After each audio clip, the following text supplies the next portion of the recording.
Hello and welcome back to my channel. I'm here to review Newcastle United's 1-0 victory over Manchester United, but because I'm a little bit later, I thought I would take a little bit more of a nuanced view on the game rather than looking at the whole thing and reviewing the whole game and the whole performance. I thought Newcastle were fantastic. I thought Manchester United were flat and lacked identity and lacked passion and desire. Newcastle were first to every ball, and everything that's been said is true, but that I think we could have probably said that in truth before kickoff, where we knew how Newcastle would play, we knew where Manchester United would play, and it was just, as I said in the preview, a case of Newcastle stepping up and doing what they did, and that's exactly how they played. You know, right from the start, Bruno set the tone in the middle. Tino Livramento from the left was fantastic. Louis Miley in the middle again. I'll never get fed up of talking about how good he is and how exciting it is to watch him develop at Newcastle. And then Alexander Isak, I said yesterday on Twitter, his play on the half turn when he comes deep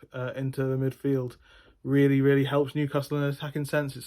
Makes them so fluid where, you know, naturally Callum Wilson isn't going to do that. He isn't as fluid. It doesn't make Newcastle as fluid because he isn't as mobile, and I think that's just naturally the benefit that you get from Alexander Isak up front.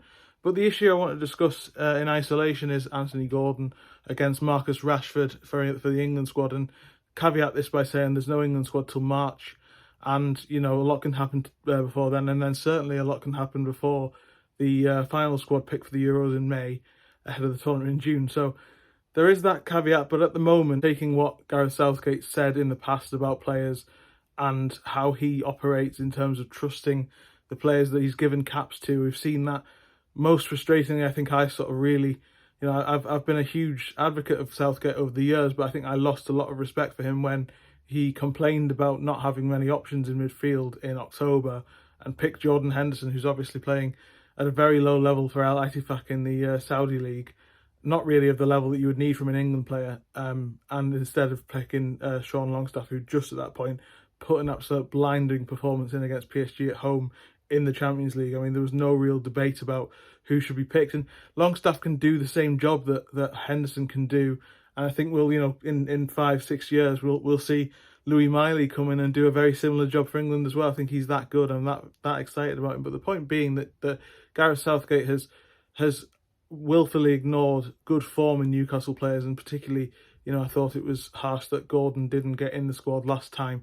From a Newcastle perspective, it was great because it allowed him, one of their key players, probably the talisman in many ways in an attacking sense at the moment, I think I've said that before, to rest and recuperate. And as I said last week, I really feel like that 2 weeks has really benefited Newcastle because it's allowed the 11 players who are consistently playing. There's only one sub yesterday in 190 minutes of football.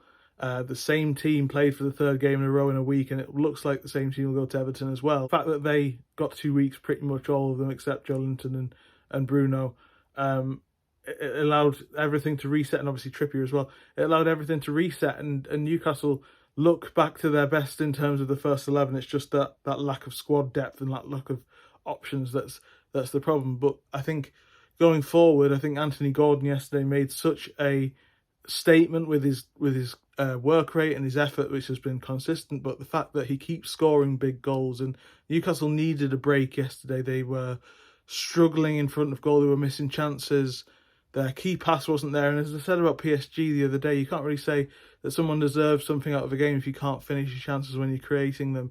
In one sense, I understand that it's a good thing that chances are being created, but to win games you have to score them, and Newcastle were in the first half quite wasteful. Good opportunities going begging. I thought that Luke Shaw and Harry Maguire did brilliantly, but Newcastle just weren't at it in front of goal in the first half, and it was getting a little bit nervy. But they kept plugging away and they kept playing the ball in, and eventually Kieran Trippier crosses for Anthony Gordon, and we've seen that goal so many times. It's become a sort of staple, and it actually started out being a sort of Manchester City staple, I think. I've seen Newcastle score that goal quite a few times now, and I think that Anthony Gordon is the man who usually scores it at the back post. He's really becoming a very clinical player, a very consistent player. That's 4 goals he scored in a row, I think, for the first time since Johan Gouffran. I might be wrong on that count, but 4 goals in a row against Palace, Chelsea, Manchester United and Arsenal. And you also add the Liverpool goal into that. That's 4 huge teams that he scored goals against, and in 3 of those games there have been crucial goals as well that have actually impacted the result. And that kind of form, that kind of willingness and ability to take responsibility for your team really goes quite far. And when you consider what he did in the Euros in the summer for the under-21s as well, really player of the tournament, did that same sort of talismanic role, led from the front in a literal sense in the central striker role, but also in terms of just really being there as a sort of leader up front and setting the tone in attack. It really shows that he's ready for that England stage. And, you know, the thing that, as I mentioned earlier, the thing that Gareth Southgate was consistently saying was that he didn't have players to replace players with in midfield, and that was why, you know, people like Longstaff weren't getting to see a showing when Henderson and Phillips and Calvin Phillips were when they weren't playing. Whereas he's sort of said the opposite about the wingers. He's got too many wingers to choose from, and I think it's very harsh on Raheem Sterling that he's not in the squad at the moment. But when you consider that Marcus Rashford is, and Marcus Rashford just looked completely off it yesterday, he really was one of those that really set the back tone in a negative sense for Manchester United. Didn't track back against Gordon and allowed Livramento through on that left as well. And that left-hand side was where I think Newcastle got quite a lot of joy. And it came from Rashford and Martial up front for Manchester United, not working hard enough, not offering anything. And when you speak to people around the club at Manchester United and you speak to fans, there's a sort of sense that Marcus Rashford is that problem's going deeper. You know, obviously last year he was fantastic and was really, really, really good in pretty much every sense, was the difference maker in the Carabao Cup final against Newcastle. Their last victory, it's now 3 victories in a row for Newcastle against Manchester United for the first time since 1922 as well. Yeah, you just get the sense that he's sort of in that team on the fact that he's one of those trusted players from Southgate who's got caps before, but there's inconsistency there because Raheem Sterling, as I said, is one of those trusted players. He's a player that was player of the tournament at the Euros and he's not in the squad. So if he's not in the squad, then what's to say that Anthony Gordon, who's playing this well and really sort of very difficult to ignore at this point in time because of the way he's playing. I think it's there's so much debate about who was man of the match yesterday. For me, it was Tino Livramento, but you could also make the case for Joe Lynch, and you could also make the case for Kieran Trippier. You could also make the case for Louis Miley again. You could also make the case for Bruno Guimaraes.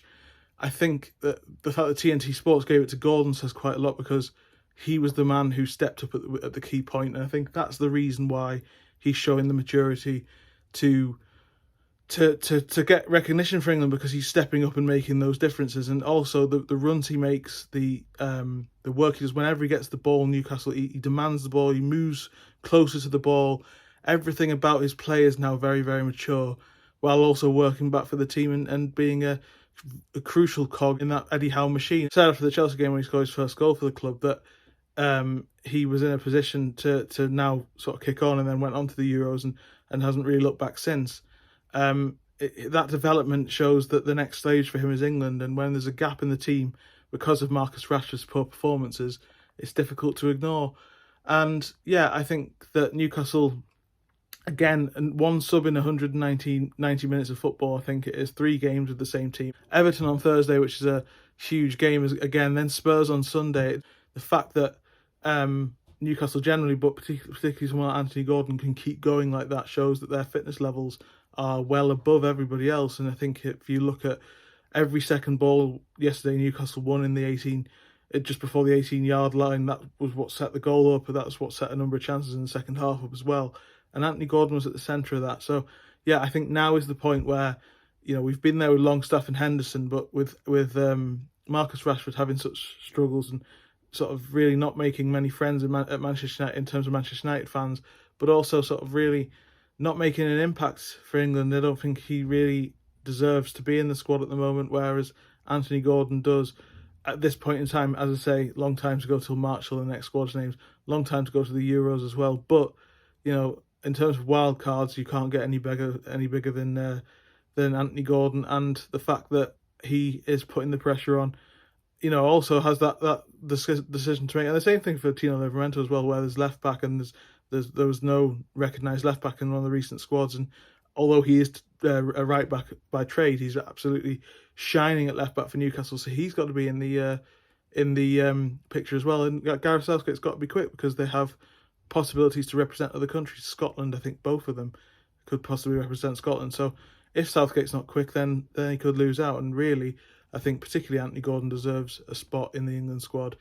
I'll be back on Tuesday or Wednesday to preview Newcastle United's trip to Everton, and then again on Sunday with the games coming thick and fast against Spurs as well. Please continue to like, share and subscribe, and I'll see you next time. Cheers.